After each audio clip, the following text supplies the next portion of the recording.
ele se resume como uma fonte de tensão interna e uma impedância série relativa ao enrolamento do estático, não é isso? Essa tensão F é uma tensão interna induzida por qual agente? Quem é que induz a tensão F no estator? Motor. Hein? Motor. Motor. Ok? Tensão F é dependente de quê? Fluxo motórico e velocidade motora. Ok? Partindo desse diagrama, nós podemos chegar no diagrama fasorial, onde nós colocamos a tensão terminal como uma tensão de referência. Então, se nós colocarmos a tensão terminal como uma tensão de referência, então nós temos aqui a tensão VT no referencial de gerador. O gerador síncrono. No referencial do gerador síncrono, nós temos a tensão terminal como um vetor de referência.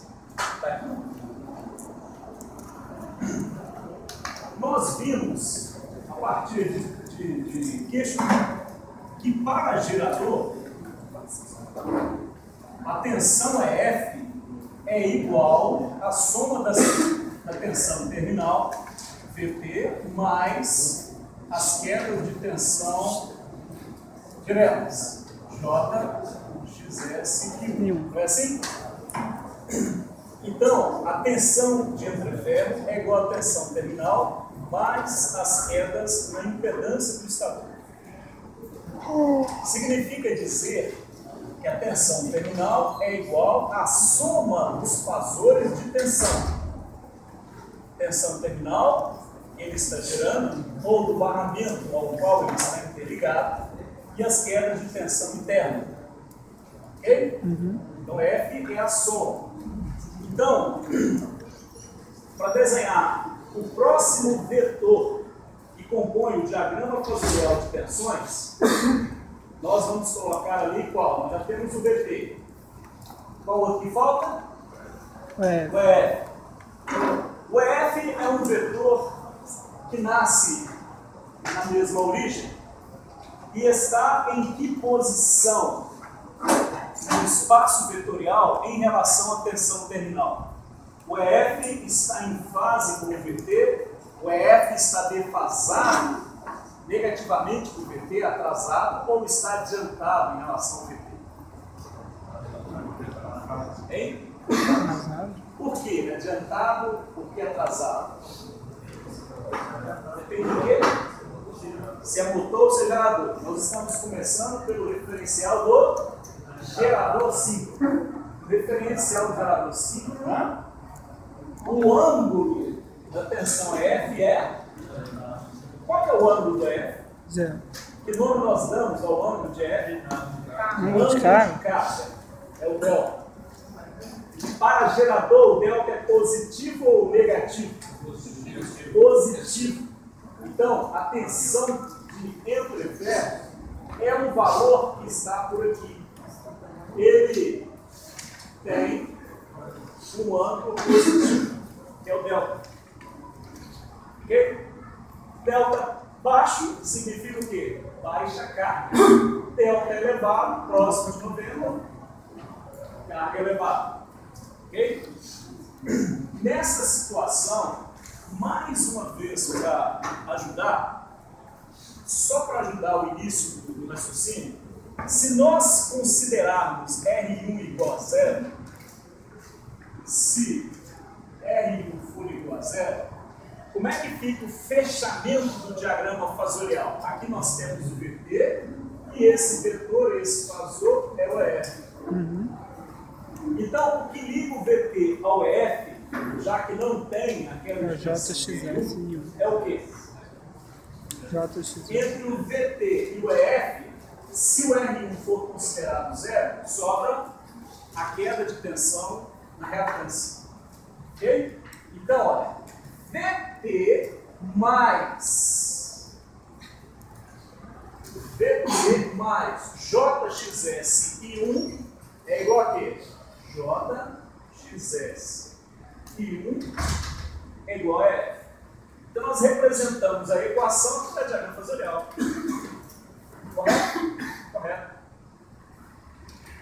Então, nós fechamos o diagrama de tensões. Mas aí eu pergunto, e se formos colocar aqui no diagrama fasorial a corrente do estator, o I1? Por quê? Porque no estator, a partir de uma tensão induzida, de uma tensão gerada ou aplicada, se for motor, existe uma certa corrente referenciada saindo da máquina, se for gerador, entrando na máquina, se for motor. Então, como é que nós podemos referenciar, aliás, já está referenciada a tensão terminal, como é que nós podemos inserir a corrente estatórica, a corrente de armadura, no diagrama fasorial? Colocar a corrente estatórica como um fasor dentro do diagrama. Onde ela está? Ela está em fase com o VT, está em fase com o F, está atrasada em relação ao VT. Qual é a posição da corrente do estator no diagrama fasorial?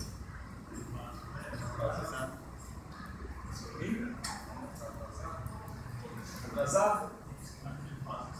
Em? Em fase com F? V. Se nós formos extrair corrente daqui, nós temos uma queda de tensão na reatância, tá vendo? Considerando que a reatância é constante,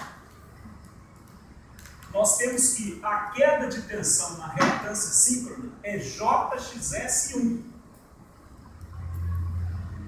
Então, a queda de tensão na reatância síncrona é JXS vezes I1.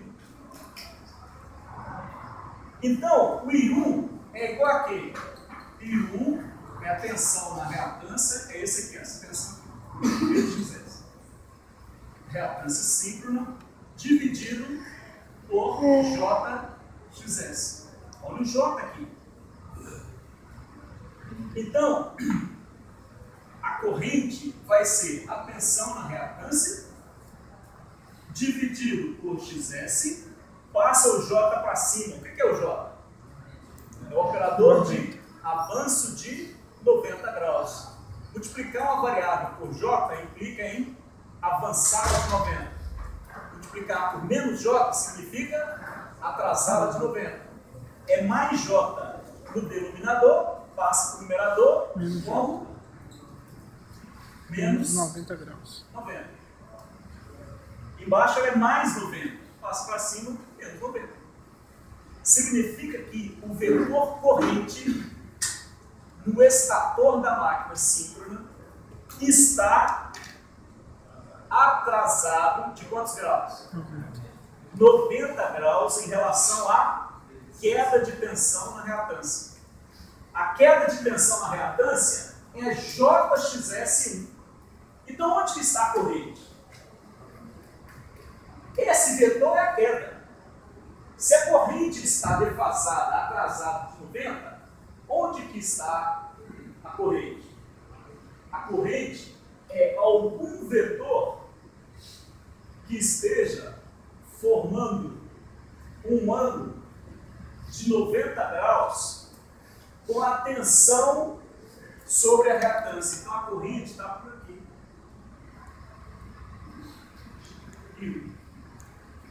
Viram? Então a corrente do estator ela tem que formar um ângulo de 90 graus com o JXS. Olha o J aqui. Perceberam? A queda na reatância está adiantada de 90 graus em relação à corrente. Então, o que define a posição da corrente é esse vetor, sempre. Esse vetor. Queda na reatância. Onde estiver a queda na reatância, você coloca a corrente 90 graus atrasada. Beleza?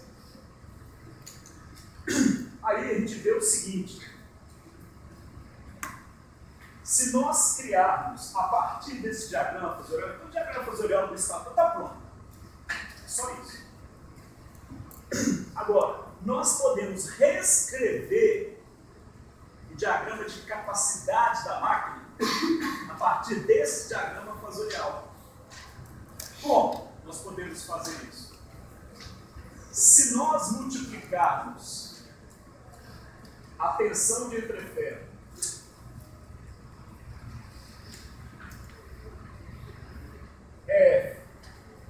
multiplicar todas as variáveis de tensão por tensão terminal dividido por xs, aqui vai ficar EF VT sobre xs. Aqui vai ficar VT ao quadrado sobre xs. Aqui que vai ficar VT vezes I1 dividido por xs. Corta xs por xs, VT vezes I1. O que é isso? Potência, tensão do exponente. Isso. Então, antes de fazermos essa alteração, vamos achar os demais vetores a partir do diagrama fasorial de tensões e correntes. Tá aí. Aqui nós temos tensão, tensão, tensão, isso é ângulo, isso é corrente. Agora nós precisamos transformar esse diagrama de fasores em um diagrama de potências. Como nós podemos fazer isso? É muito simples. Nós podemos pegar essa tensão F e transportá-la para o cateto adjacente ao ângulo de carga. Então, esse cateto aqui, o que é em relação a F? Esse cateto é o EF vezes cosseno de delta. Então, esse sujeito aqui é o EF vezes seno de deltinha. Isso está certo? Está certo? Não? Formamos um triângulo retângulo, correto? Com esse complemento. Agora eu quero achar qual o valor ou qual é esse cateto. Para me achar esse cateto, eu tenho a hipotenusa e tenho o ângulo. Então, esse cateto é a hipotenusa vezes seno desse ângulo. Ok? Relação trigonométrica dentro do triângulo retângulo. E se eu quiser achar esse pedaço aqui? O que é esse? Deixa eu escrever aqui. Por que está? Agora um pouquinho mais para cá. Esse pedaço aqui é o quê? Esse pedaço aqui nada mais é do que o EF. Se nós pegarmos o EF cosseno de delta, nós vamos achar todo esse vetor aqui, não é? É ou não é? Uhum. Então, esse pedacinho só aqui é o EF cosseno de delta. O que é o EF cosseno de delta? Tudo isso aqui, ó. Isso aqui é o EF cosseno de delta. Está correto? Uhum. Beleza. Mas eu quero só esse aqui. Então, esse aqui é o EF menos, cosseno de delta menos dt. Beleza. É esse pedacinho aqui. Agora, se multiplicarmos todos os fasores, multiplicarmos por VT sobre XS, o que nós vamos ter? Aqui acima nós vamos ter FVT sobre XS. E aqui? O que nós vamos ter aqui? Vamos reescrever. VT é F sobre XS seno de delta. Aqui o que nós vamos ter? Multiplicando tudo por. Vamos ter VT, vai para cá, né? É F sobre XS cosseno de delta.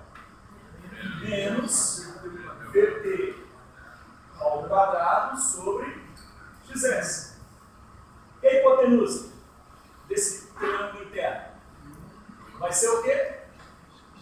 Vai ser VT JXS. Vai ser VT vezes I. Ok? Então agora nós nós formamos este triângulo.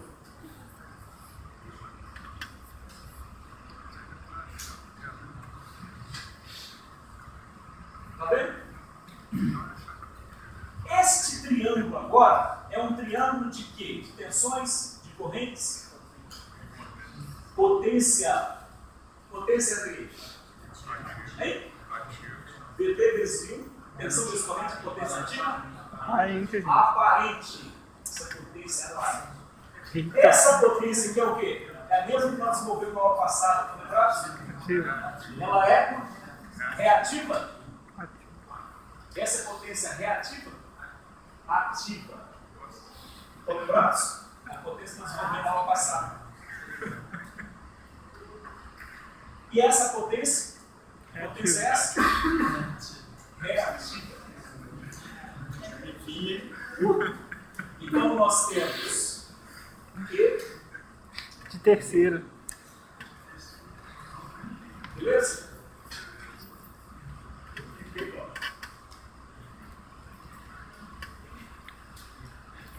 Dúvida, pessoal? Simples, né?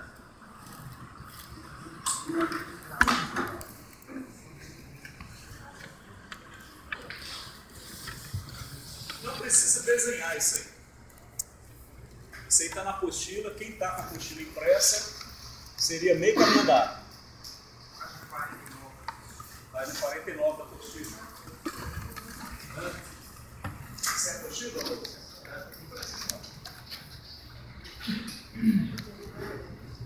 Então aqui, na página 49, desenvolvimento dessas equações a partir do diagrama vazorial.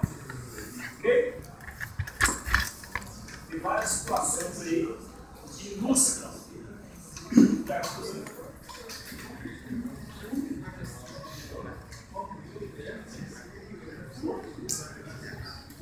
Agora tem um detalhe.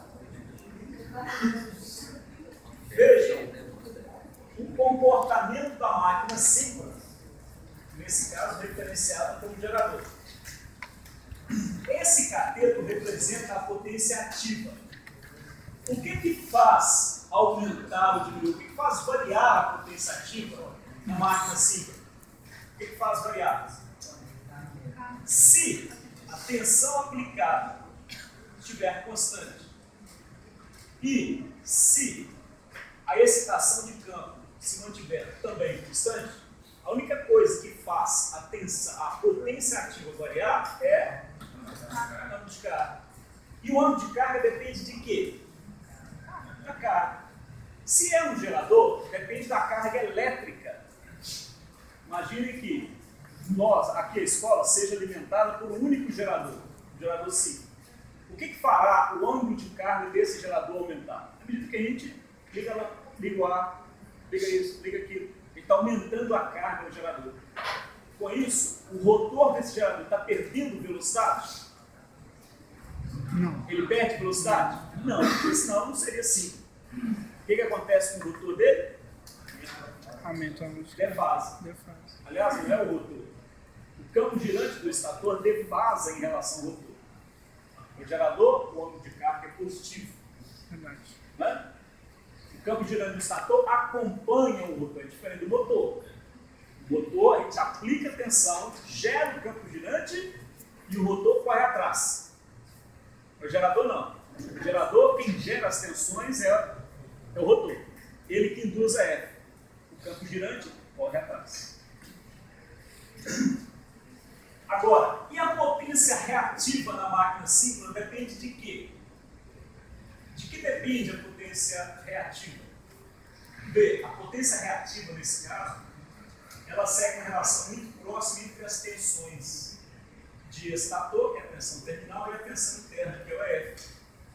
Imagine, senhores, se esse gerador estiver com carga zero, carga mínima.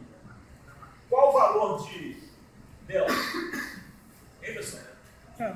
Zero. Cosseno de zero é 1, não é 1? Aí como é que ficaria a equação? Isso. Gerador vazio. Essa componente menos essa. O que acontece se as duas tensões terminais, a tensão terminal e a tensão de interferro, forem iguais? Se o EF for igual a VT, isso aqui fica VT ao quadrado sobre XS menos VT ao quadrado sobre XS dá zero. Ou seja, numa máquina síncrona, se a tensão terminal a vazio, ou seja, praticamente sem corrente, se a tensão terminal for igual à tensão de entreferro, a máquina não gera potência reativa.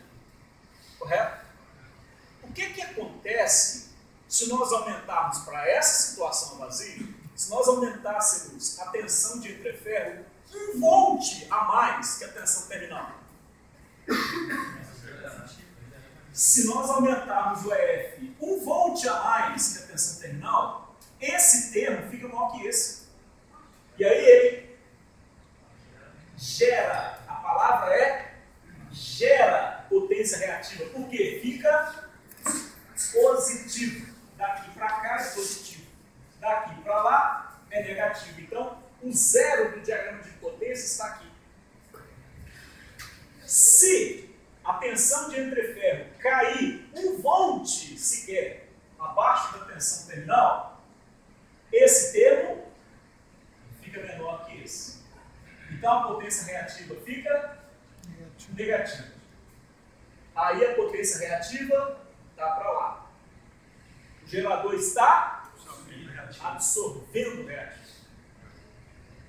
Ok? Então o mecanismo que se usa para regular potência e, consequentemente, o fator de potência no sistema industrial, no sistema de geração, que usa gerador síncrono, o mecanismo é a tensão de entreferro. E a tensão de entreferro é a função da excitação da máquina. E qual é a excitação da máquina? É a geração de fluxo principal, lá no rotor. Quando a tensão aplicada ao rotor for suficientemente alta para gerar corrente, sendo esta corrente suficientemente alta para gerar fluxo, suficientemente alta para gerar EF acima de VT sobre estado, abaixo sobre estado. E se a máquina estiver em carga, aí aqui volta o cosseno de delta. Se estiver em carga, para gerar potência reativa positiva, o EF tem que ser maior do que o VT e ainda compensar a perda que tem aqui. Porque se o ângulo de carga aumenta, o cosseno de um ângulo maior é menor. Né? Então, para um ângulo cosseno de 45 graus, por exemplo, isso aqui cai praticamente a metade. Então, para a gente sobrecitar a máquina, nós temos que aumentar o EF e torná-lo quase o dobro do VT para conseguir ser maior do que o segundo termo e gerar potência reativa. Ok? Então, a excitação da máquina varia em função da produção de carga. Ok, pessoal? Então, algumas observações em relação à geração da máquina. Ok? Então, quando nós aqui chegamos, no sentido horário, nós chegamos aqui, nós ligamos lâmpada com baixo fator de potência. Ligamos ar-condicionado que tem compressor e ventilador. Para o compressor tem motor. O motor, ele desenvolve, absorve potência ativa, mas enquanto absorve potência ativa, absorve também reativo. E também é uma carga indutiva. O motor do ventilador do ar-condicionado é a mesma coisa. O ventilador da parede, o ventilador disso, carga assim, assado. Então nós somos consumidores, consumimos potência ativa, mas com ela vem o reativo. E de onde vem esse reativo? Vem do gerador. De qual gerador? Todos os geradores interligados. Como a nossa região é interligada com a malha nacional, então vem de todos os geradores. Dinamicamente, transitoriamente, no instante que a gente liga aqui, essa energia vem do gerador que estiver mais próximo. Mas entrando em regime permanente, os outros entram nivelando num determinado patamar de equilíbrio. Então, nessa situação, os geradores que alimentam essa carga, eles precisam de gerar essa potência reativa. Como é que eles geram essa potência reativa?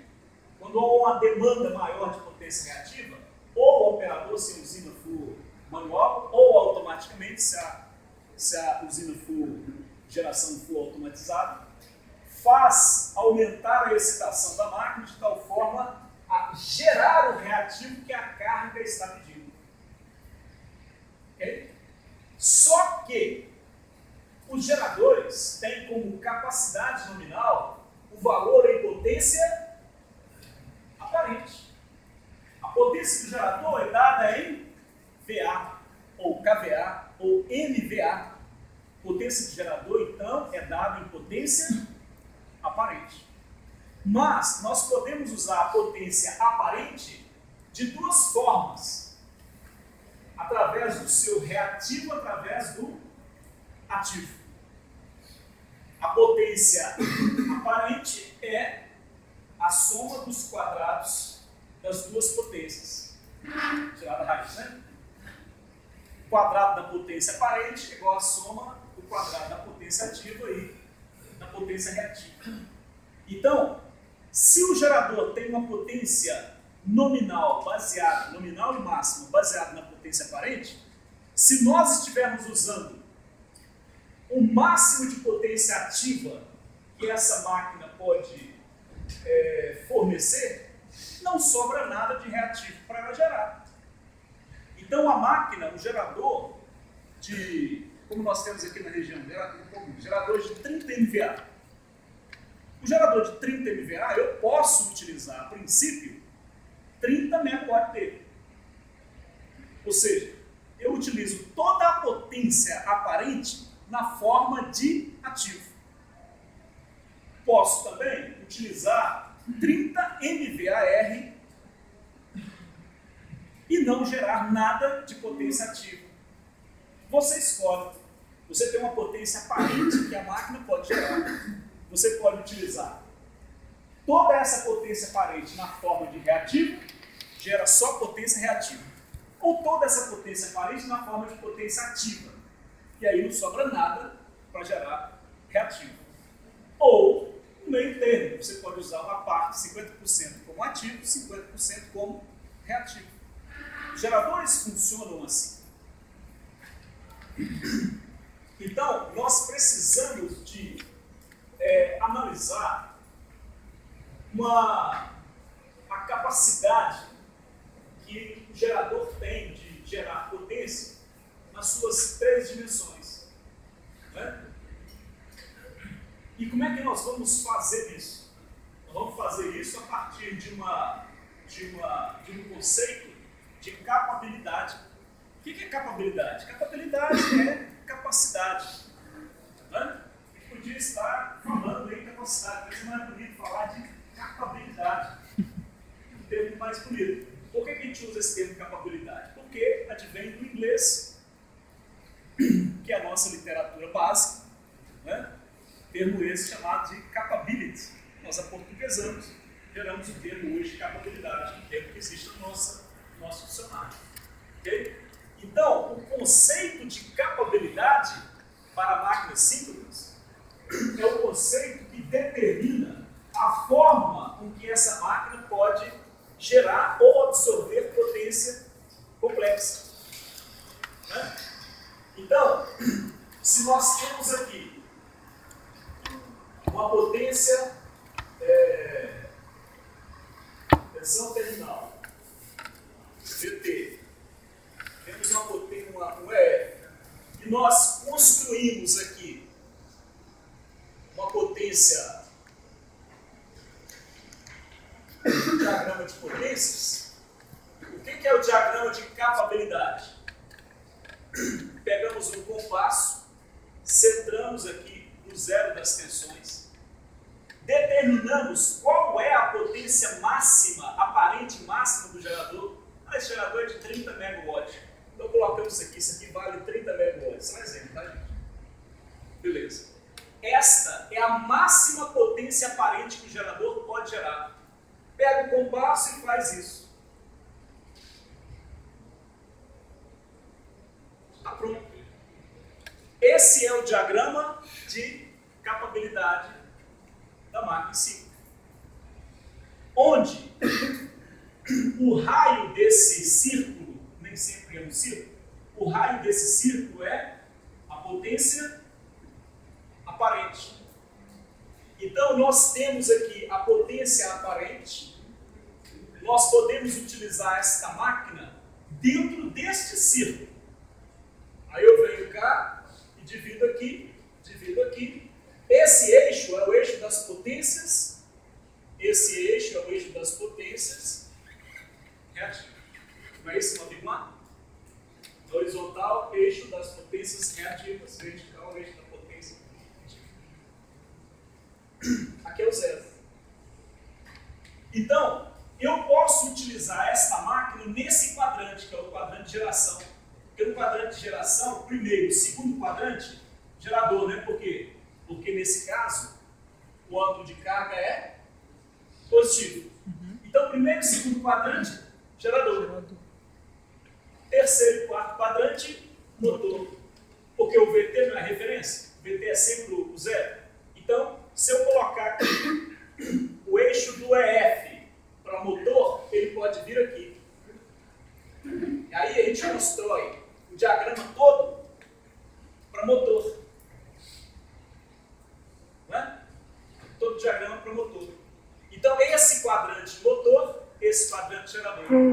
Nesse quadrante, em que a potência reativa é positiva e a potência ativa é positiva, se diz que a máquina está gerando, nesse caso, gerando potência reativa, ela está sobreexcitada. Se o EF não tiver aqui, e se o EF estivesse só aqui, o diagrama de potência seria à esquerda. EF menor do que o VT, considerando as quedas em função da corrente do estator. O Max estaria trabalhando aqui. Gerador subexcitado, porque a potência reativa seria negativa. Ok? Isso está discriminado passo a passo na postura de vocês. Tem que ler. Tem que estudar. Tem que mastigar. Sim. Falou que nem sempre é a origem. Não. O conceito é um círculo, por isso que o nome dado normalmente é círculo de capabilidade. Mas quando vocês forem fazer a visita lá na unidade de geração, se for uma unidade de geração analisada, vocês vão ver que não é bem do círculo. Eu vou dizer um pouquinho. Vamos só fechar esse raciocínio.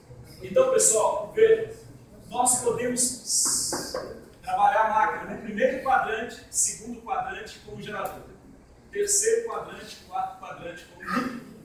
Então, aqui nós temos gerador sobreexcitado, gerador subexcitado, motor subexcitado, motor sobreexcitado. Por quê? Porque trabalhando nesse quadrante, o motor também gera potência reativa positiva. Trabalhar nesse gera potência reativa negativa. Como é que faz, então, o motor ou o gerador gerar potência reativa positiva? Princípio básico. Hein? É pênalti na prova. É só bater. É pênalti sem goleiro. Como é que nós podemos fazer o gerador ou o motor gerar potência reativa? F mais VT. Como é que a gente constrói? Como é que apareceu o diagrama de potência desse lado? Porque o EF veio para cá. Se o EF tivesse para cá, esse diagrama estaria para cá, né? A potência ativa continuaria sendo positiva. Mas e a reativa? Mudava para cá. Então, EF baixo subexcitado, o gerador ou o motor estaria absorvendo o reativo. EF alto, de tal forma que ele gera um diagrama de potência à direita de VT, a partir de VT, gera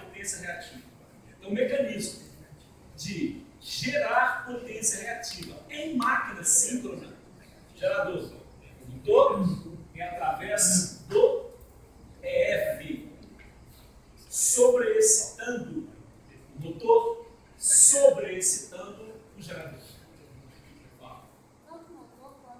Tanto o motor quanto o gerador. Se o vetor F chegar para cá, ele vai construir esse diagrama aqui do lado de cá, tá vendo? Tá, mas os dois absorvem reativo. Os dois absorvem reativo ou geram reativo. Não, o gerador absorve reativo? Também. Porque ele tem a reatância interna. Se o EF ficar menor do que o VT, se o EF ficar menor do que o VT e as quedas de tensão interna, a potência é absorvida da rede. Pessoal, precisamos entender o seguinte. Nessa nossa análise, nós estamos considerando que esse gerador está interligado. O que é um sistema interligado? Aqui nós temos várias usinas na nossa região, usinas de geração. Né? Carvalho, Estrela, quem? Então, mas as várias usinas que nós temos aqui estão todas interligadas, estão, ou seja, estão em paralelo com as usinas do Triângulo Mineiro, com Itaipu e aí vai. Então, essa tensão aqui é a tensão do barramento, é a tensão de interligação. O que acontece quando a gente subexcita o gerador lá na hidrelétrica? Vamos subexcitar o gerador de tal forma a zerar o EF. Dá para zerar o EF? Mantém o gerador girando e vamos zerar a corrente de campo. Vamos imaginar que no motor não tenha magnetismo residual. O que acontece com o EF? Hein? Some. O EF zera. É uma subexcitação. Você zerou o EF. Como é que zerou o EF? Tirou a corrente do motor, zerou a F. Isso aqui está sendo alimentado, isso aqui está ligado no sistema, não está? Existe tensão aqui? Existe, porque os outros geradores estão ligados em paralelo. O que vai acontecer agora? O que os geradores que estão ligados em paralelo com esse gerador vão enxergar nesse gerador? O que ele vai enxergar? Só uma impedância. E se nós considerarmos que essa resistência é muito baixa frente a essa reatância, praticamente zero, o que o sistema interligado enxerga desse gerador é reatância. E reatância gera reativo? Não. Ou absorve reativo? Absorve reativo. Então, subexcitar a máquina significa fazê-la absorver reativo. Sobreexcitar a máquina significa fornecer reativo. Fornece reativo para ela própria e mais o sistema. Esse é o mecanismo. Quando essa tensão supera essa tensão mais as quedas de tensão aqui, ele joga esse reativo para a rede. Então, resumindo, gerador sobreexcitado gera reativo, motor sobreexcitado gera reativo. Como é que a gente configura isso? Através dos parâmetros de operação. Trabalhar no quadrante de operação número 1, gerador gerando reativo. Quadrante 4, motor gerando reativo. Quanto de reativo? Por exemplo, se a gente for uma usina como a de Porto Estrela, uma usina automatizada, você vai lá, na tela de operação dele, do computador, o operador fica na frente do computador. Uma das telas dele, não é exatamente isso, não vou desenhar, é tudo por cima. Uma das telas dele está assim.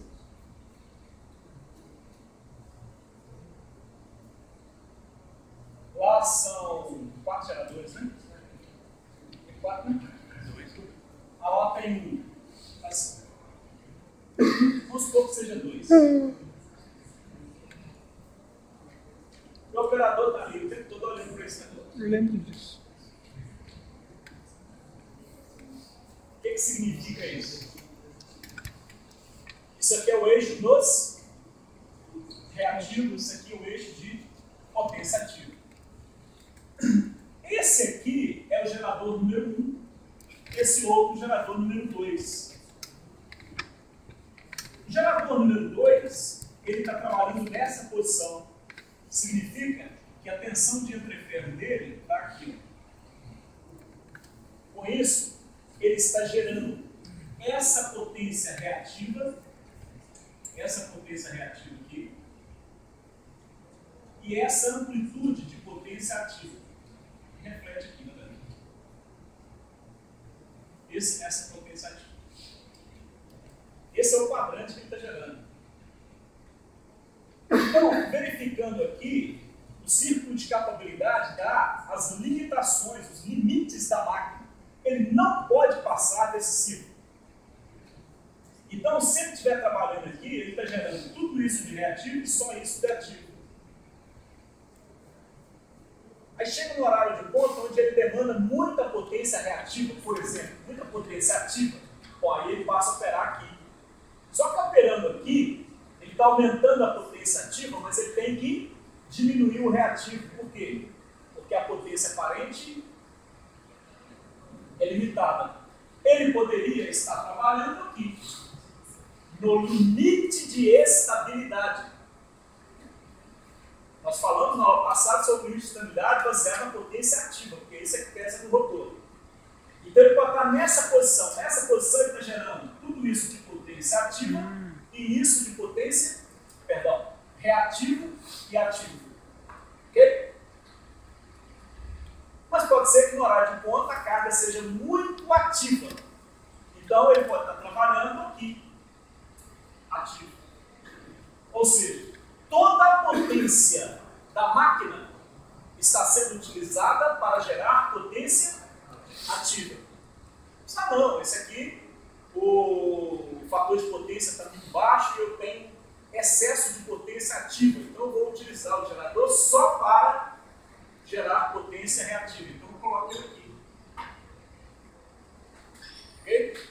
Só que uma máquina nova, imagina um gerador acionado por uma turbina hidráulica, lá na usina hidrelétrica. Se a turbina hidráulica tiver potência ativa, é claro, né? Que é a potência mecânica maior que a potência do gerador, ótimo. O gerador pode gerar o máximo de potência ativa que a turbina consegue manter o movimento. Mas enquanto a turbina tem potência menor do que a do gerador, isso é muito comum, principalmente quando a turbina ela tem uma potência igualzinha do gerador. Com o tempo, principalmente alguns tipos de turbina, Francis, por exemplo, ela desgasta, causa um fenômeno que eu esqueci o nome aqui agora, e o atrito da água com a turbina aumenta, o rendimento dela cai. Aí a turbina passa a ter uma potência aqui, ó. Não é? É o caso, por exemplo, de... Antes lá de Porto Estrela, que é um sino mais antigo lá. Não. Tem uma Sacavalha de Boticá, lá no Rio Santo Antônio, antes de Porto Estrela. Antigo. Ela tem a turbina, tem uma potência menor do que a potência do gerador. Então, se não me engano, o gerador era 30 MVA. Gerador. Ou seja, a máxima potência ativa que esse gerador de 30 MVA pode gerar é 30 MW. Mas a turbina, ela tem uma potência menor do que 30 MW. Então não adianta ele querer gerar 30 MW, que ele vai gerar no máximo a potência da turbina. Ok? Então ele não pode trabalhar aqui, ele vai ter que trabalhar no máximo aqui, quando a potência da turbina é menor do que a do gerador. Agora, trabalhar aqui também é perigoso. Por que trabalhar aqui é perigoso? Por exemplo, na subestação de Mesquita, na subestação de Quentes Caveiro, lá ali depois do Betânia, lá tem um gerador 5, não sei se está funcionando agora, na atualidade, mas simplesmente não vai lá. Mas tem um gerador lá que não aciona nada, está no pátio da subestação, para quê? Uma máquina assim, só para regular reativo. Gerar ou absorver. Ele é um motor. Ele está ali, mas ele não aciona nada, ele aciona ele mesmo. Ok? Então a dor de cabeça danada. Porque ele está ali só para gerar reativo. E quando se gera reativo, qual é o problema? Para a máquina, gerador para o motor. Se estiver trabalhando aqui, ó, isso, ele está com excitação máxima. Estar com excitação máxima significa o quê? Lembra que lá no rotor da máquina 5 tem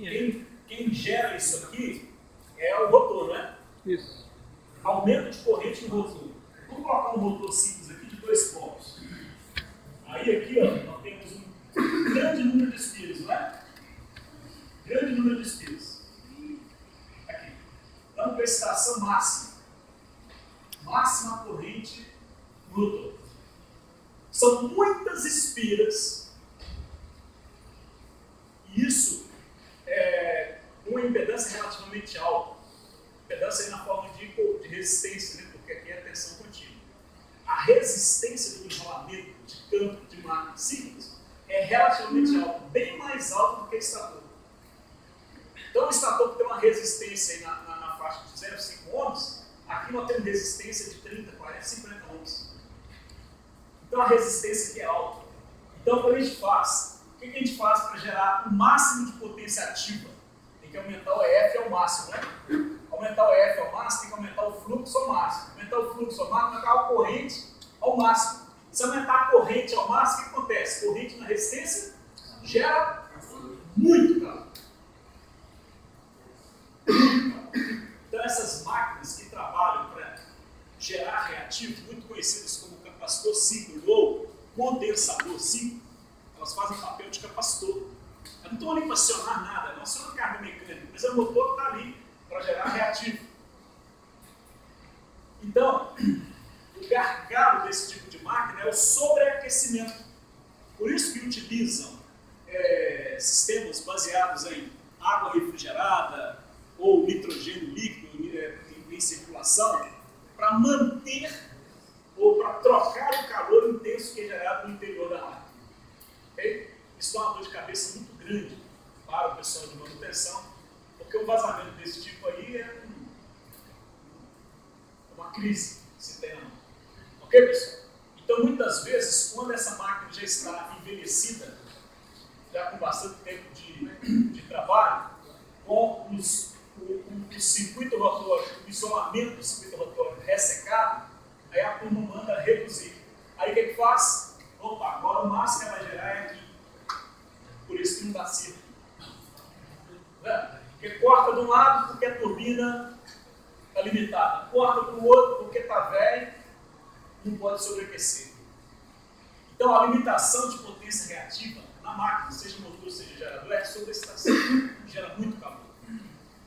Correntes elevadas no estator não gera tanto calor, porque a impedância do estator está na forma de reatância, muito pouca resistência. Mas no rotor não, a resistência é altíssima. Não tem reatância, mas a resistência é altíssima. Ok, pessoal? Está descrito aí. Oi.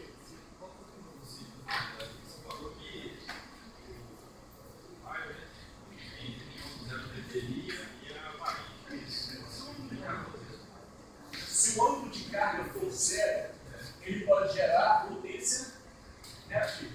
Se o ângulo de carga for zero, significa que a carga não demanda potência negativa. Não, você tem um ciclo, mas você só vai trabalhar aqui. Né? Para capacitor ciclo, ou condensador ciclo, é verdade, sem razão, não precisa desenhar. Não tem ciclo. Ele só gera reativo. Né? Então ele só tem essa parte aqui. Né? Dúvida, pessoal? Eu selecionei alguns exercícios para vocês. Exercícios de umas 3 ou 4 questões que estão aí, de provas anteriores. Ok? Eu fiquei de passar isso aí para vocês. Aqui tem alguns tópicos aí que eu gostaria que vocês trabalhassem.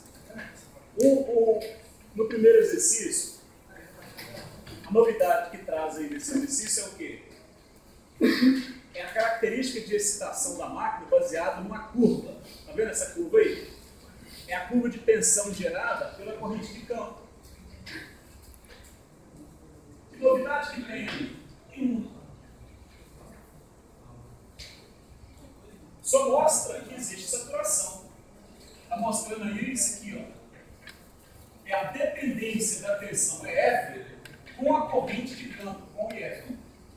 IF é uma corrente que circula onde? Onde? Rotor. Rotor. E o EF é uma tensão Induzida no induzida estator. onde? No estator. No estator. Por quem? Pelo rotor. Pelo rotor. Então, IF circula no rotor, gera fluxo de IF, que estando o rotor girando, induz EF no estator. Exato. Como é que é isso? Essa dependência é linear? Não. É linear? Não, existe saturação.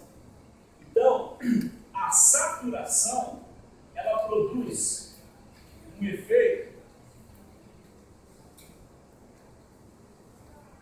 assim. A partir de uma determinada corrente de campo, o circuito magnético, nesse caso o motor, começa a saturar. E muitas vezes a máquina síncrona trabalha acima dessa corrente. Esse é o limite de saturação. Desse ponto até hoje, até esse ponto, linearidade.